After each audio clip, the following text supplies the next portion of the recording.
जय हिंद दोस्तों। अगर आपको भी ऐसा लगता है कि बीएमएस करने के बाद में सैलरी बहुत कम है, हॉस्पिटल्स में तो आपकी रेल बना के रख देंगे, तो ये वीडियो आपके लिए है। मैं आज इस वीडियो में बहुत सारे ऐसे करियर ऑप्शंस के बारे में बताने वाला हूँ जो हॉस्पिटल के अलावा हैं और बीएमएस करके आप उन सभी करियर्स में जा सकते हो और बहुत अच्छी सैलरी, बहुत अच्छा अमाउंट जो है वो अर्न कर सकते हो। बड़ा अच्छा वीडियो है, लास्ट तक ज़रूर देखिएगा। सबसे पहले शुरू करते हैं। 5वें नंबर पर हमने एक करियर को रखा है या एक जॉब है जो कि हॉस्पिटल से टोटली डिफरेंट है। ये आप कर सकते हो, जिसका नाम है क्या, मेडिकल कोडिंग या फिर कंटेंट राइटिंग। मेडिकल कोडिंग जिन लोग को नहीं पता मैं बता दूं, बीएमएस के बाद में आप कर सकते हो। और इसमें क्या है, जितने भी ट्रीटमेंट है, डायग्नोस्टिक्स हैं, प्रोसीजर्स हैं, वो सबको एक स्पेसिफिक मेडिकल कोड में लिखा जाता है। अब उसका क्या बेनिफिट होगा, क्या प्रोसीजर है, क्या ट्रीटमेंट है, उसको एक मेडिकल कोड में हमने लिख दिया। उसका उसका बेनिफिट ये होगा, कल को जब आपको रिसर्च करनी रहेगी तो आप उस कोड के थ्रू जो है सारा का सारा कुछ एक्सेस कर सकते हो। आप जो पेशेंट और जो दूसरे हॉस्पिटल में कहीं शिफ्ट हो रहे हैं उनका डेटा जो है उसमें एनालाइज किया जा सकता है।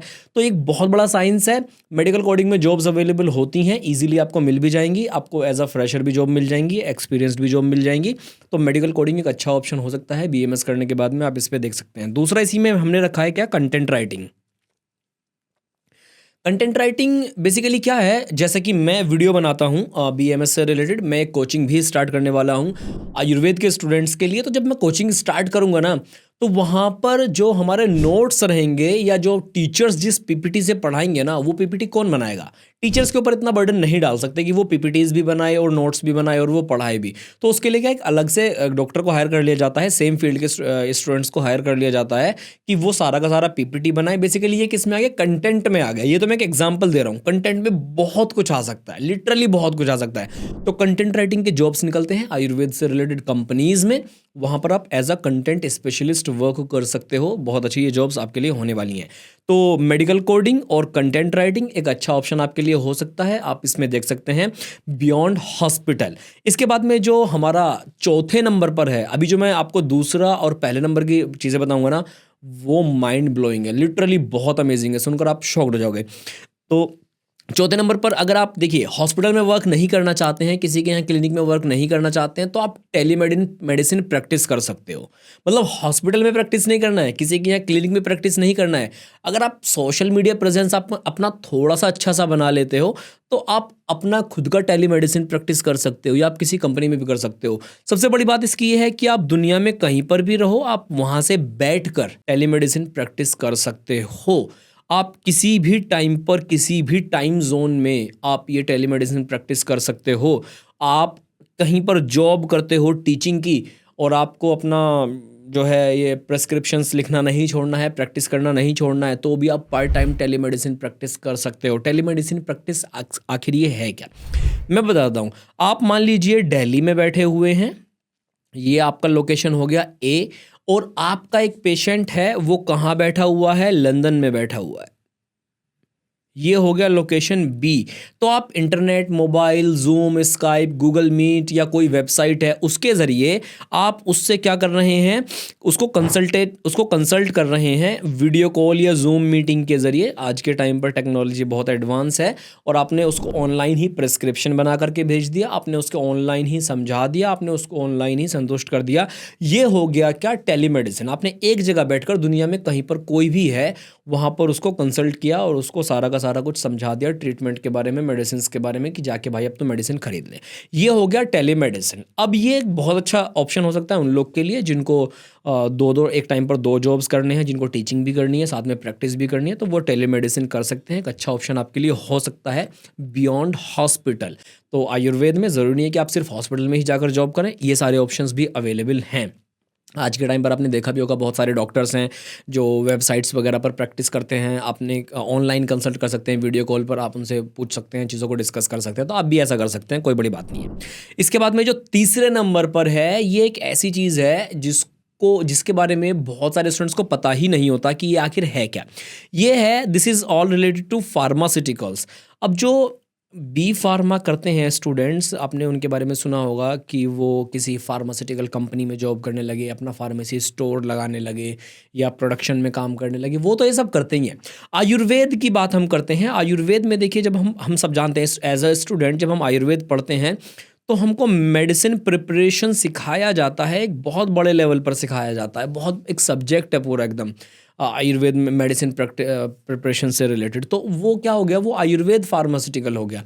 अब अगर आप अपना मैन्युफैक्चरिंग यूनिट लगाना चाहते हैं, मान लीजिए आपको आपने एक फॉर्मूला बना लिया मेडिसिन का जिसके बहुत अच्छे रिजल्ट्स हैं, तो आप अपना क्या कर सकते हैं, मैन्युफैक्चरिंग यूनिट लगा सकते हैं, उस मेडिसिन को खुद से बना सकते हैं और आप उसको एज अ स्टार्टअप शुरू करिए, आप उसमें इन्वेस्टमेंट करिए, आप उसको ग्रो करिए, आपको बिजनेस का आइडिया होना चाहिए, आप उसको ईजिली कर पाएंगे।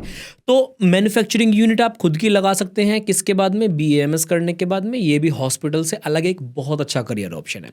तो ये एज अ स्टार्टअप आप शुरू कर सकते हैं। या आप मान लीजिए आपको क्या है, आपको जॉब करनी है भैया, आपको हॉस्पिटल में जॉब नहीं करनी, तो आप जहाँ पर किसी का बड़ा अच्छा मैन्युफैक्चरिंग यूनिट किसी ने लगाया हुआ है, कुछ कंपनीज़ के नाम बताता हूँ, डाबर है, हमदर्द है, पतंजलि है, जीवा है, और इस तरह के बहुत सारे बड़े मल्टीनेशनल कंपनीज़ हैं जो आयुर्वेद के मेडिसिन्स को मैन्युफैक्चर करते हैं, यूनानी मेडिसिन्स को मैन्युफैक्चर करते हैं, होम्योपैथी मेडिसिन्स को मैन्युफैक्चर करते हैं। तो उनमें आप एज अ प्रोडक्शन हेड काम कर सकते हो। आपको अगर मेडिसिन प्रिपरेशन करनी आती है, आपको अच्छा एक्सपीरियंस है, तो आप उसमें as a production manager, production head, या उसमें और भी जॉब्स होती हैं, प्रोडक्शन में टेक्नीशियंस की जॉब होती हैं, आप वो भी कर सकते हो। धीरे धीरे फिर एक्सपीरियंस लेके हेड भी बन सकते हो। तो ये वाला जॉब वाला सेक्शन आ गया किसमें, आयुर्वेद फार्मास्यूटिकल में। ये यूनानी वालों के लिए भी होता है, होम्योपैथ वालों के लिए भी होता है, ये सभी के लिए होता है। तो ये आप कर सकते हो, अपना स्टार्टअप भी लगा सकते हो। प्लस साथ ही में आप टेक्नीशियन के तौर पर एज अ क्वालिटी एनालिस्ट के तौर पर भी काम कर सकते हो। मतलब कि आपका एक प्रोडक्ट था, वो बन रहा था, उस प्रोडक्ट में कितना अच्छा वो प्रोडक्ट बनना चाहिए, ये हो गया क्वालिटी कंट्रोल। ठीक, कि वो प्रोडक्ट के कुछ स्टैंडर्ड हैं, उसके बेसिस पर ही बनना चाहिए। उसके बाद में प्रोडक्ट बन के आ गया, फिर उसकी टेस्टिंग होगी, वो आ जाएगा क्या, क्वालिटी एनालिसिस। क्वालिटी कैसी है प्रोडक्ट की बनने के बाद में, कितना एक्सपायरी रहेगा, कितना कुछ रहेगा। तो QA/QC में आप जा सकते हो। फार्मास्यूटिकल के फील्ड में हॉस्पिटल से टोटली डिफरेंट है और मेडिकल से कम्प्लीटली रिलेटेड है।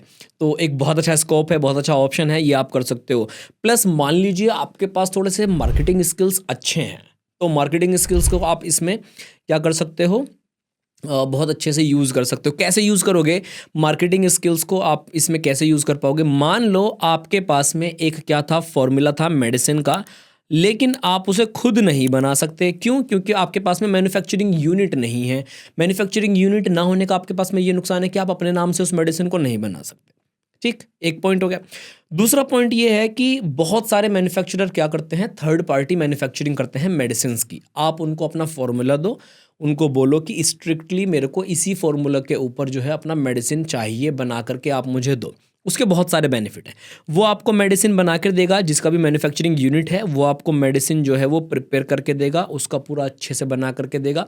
लेकिन उस मेडिसिन का जो नाम है, मेडिसिन का जो ऊपर आपका पूरा लेबल है, वो किसके के नाम से रहेगा, वो आपके नाम से रहेगा।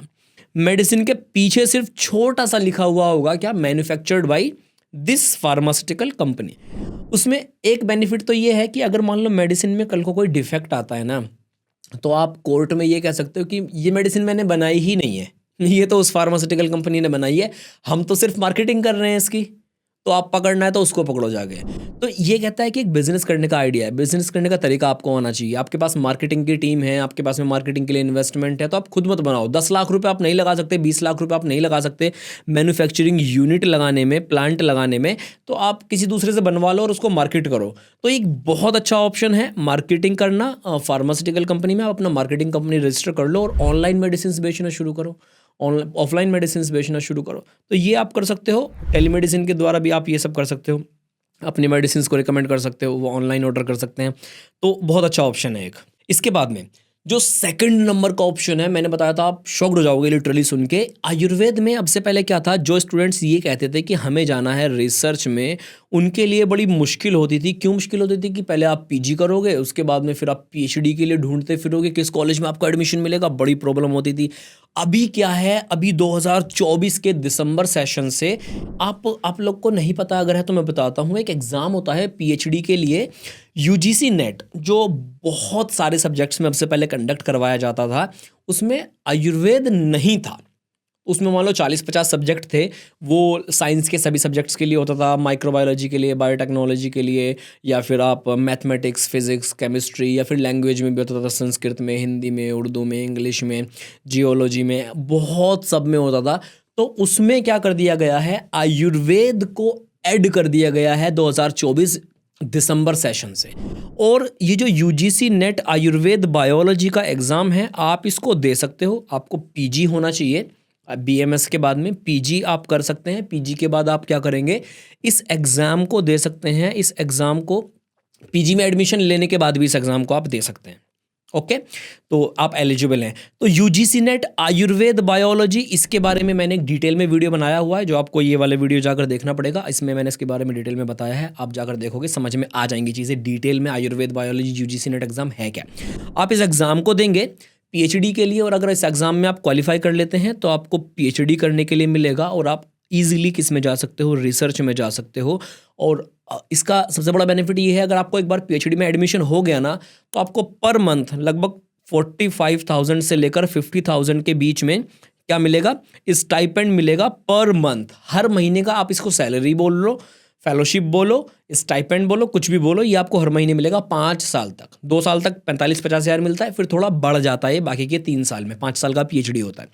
पीएचडी कंप्लीट करने के बाद आप किस में जा सकते हो, एकेडमिक्स में जा सकते हो, जो कि अगेन एक बहुत अच्छा ऑप्शन है। तो रिसर्च वालों के लिए UGC net Ayurveda biology exam is one of the best exam. इसके बाद बात करते हैं नंबर 1 के बारे में। नंबर 1 के बारे में क्या है, आप एकेडमिशियन बन सकते हो। सबसे ज़्यादा सैलरी, सबसे ज़्यादा स्कोप, सबसे ज़्यादा जॉब्स और सबसे ज़्यादा स्किल्स की रिक्वायरमेंट इधर ही होती है, जैसा मुझे लगता है। क्यों होती है? एकेडमिशियन मतलब कि आप एकेडमिक्स में जा सकते हो, टीचिंग में जा सकते हो। टीचिंग लाइन आयुर्वेद में जो ये कहते हैं कि हमें सैलरी नहीं मिल रही है, मैं उनसे कहता हूँ थोड़े से स्किल्स सुधारो और टीचिंग में जाओ। आप क्या कर सकते हैं, आप नीट लेक्चरार बन सकते हैं, नीट के स्टूडेंट्स को पढ़ा सकते हैं, बड़े बड़े कोचिंग्स में पढ़ा सकते हैं, लाखों में सैलरी होगी। आप फेमस हो गए तो सैलरी का है, आपकी अर्निंग्स करोड़ों में जा सकती है। आप अपना कोचिंग का खुद का स्टार्टअप कर सकते हो, एक्सपीरियंस अगर आपके पास में है, टीचिंग आपको आती है। आप ऑनलाइन कोचिंग स्टार्ट कर सकते हो अपना। ऑनलाइन कोचिंग भी एक बहुत अच्छा अमेजिंग आपके लिए रहने वाला है, अगर आपके पास में स्किल्स हैं तो। उसके बाद आप अगर एमडी या एमएस किए हुए हो तो आप किसी कॉलेज में, बीएमएस कॉलेज में असिस्टेंट प्रोफेसर की तरह काम कर सकते हो, जो कि अगेन एक बहुत अच्छा ऑप्शन है। असिस्टेंट प्रोफेसर सैलरी जो है थोड़ा सा बता देता हूँ, लगभग 60,000 बेस पे है। 60,000 से तो स्टार्ट होती है, 1 लाख तक प्लस इजीली जाती है। अगर आपको 1-2 साल का एक्सपीरियंस है तो बहुत अच्छा है। जो कहते हैं 20,000 सैलरी मिल रही है, मैं कह रहा हूँ टीचिंग कर लो, 60,000 से शुरू होगी। फिर उसके बाद आप योगा टीचर बन सकते हो। आप इवन योगा टीचर बन के ऑनलाइन अमेरिका तक में क्लासेस दे सकते हो, यूएसए में, यूरोपियन कंट्रीज़ में, वहाँ जाकर अपना रिहैब सेंटर लगा सकते हो। तो एक बहुत अच्छी चीज़ है। फिर आपको अगर थोड़ा कम है, आपको अगर इतनी दूर नहीं जाना है, आपको टीचिंग में ही रहना है, तो आप as a school faculty work कर सकते हो, स्कूल्स में बायोलॉजी पढ़ा सकते हो। अभी क्या कर दिया गया है एनसीईआरटी में, इसमें इंट्रोडक्शन टू बायोलॉजी नाम से चैप्टर ऐड किया गया है बायोलॉजी में 11th-12th में। तो आयुर्वेद के बारे में सभी लोगों को धीरे धीरे पता चल रहा है, तो आप स्कूल्स में एज अ फैकल्टी भी काम कर सकते हो। तो teaching lecturer one of the best option है बियॉन्ड हॉस्पिटल, बीएएमएस में, आयुर्वेद में। अगर आपको करना है तो इसके लिए आप ज़रूर से सोच सकते हो। कोई बहुत सारी चीज़ें अभी इसमें और भी बाकी हैं जो आप कर सकते हो। एक वीडियो में सब कुछ बताना पॉसिबल नहीं है, तो इंस्टाग्राम पर कनेक्ट करके रखिए, फॉलो करके रखिए, कमेंट करके बताइए किस और चीज़ के बारे में आपको जानना है। ऐसे ही वीडियोज़ आपके लिए लेकर आते रहेंगे। Bye bye everyone, take care.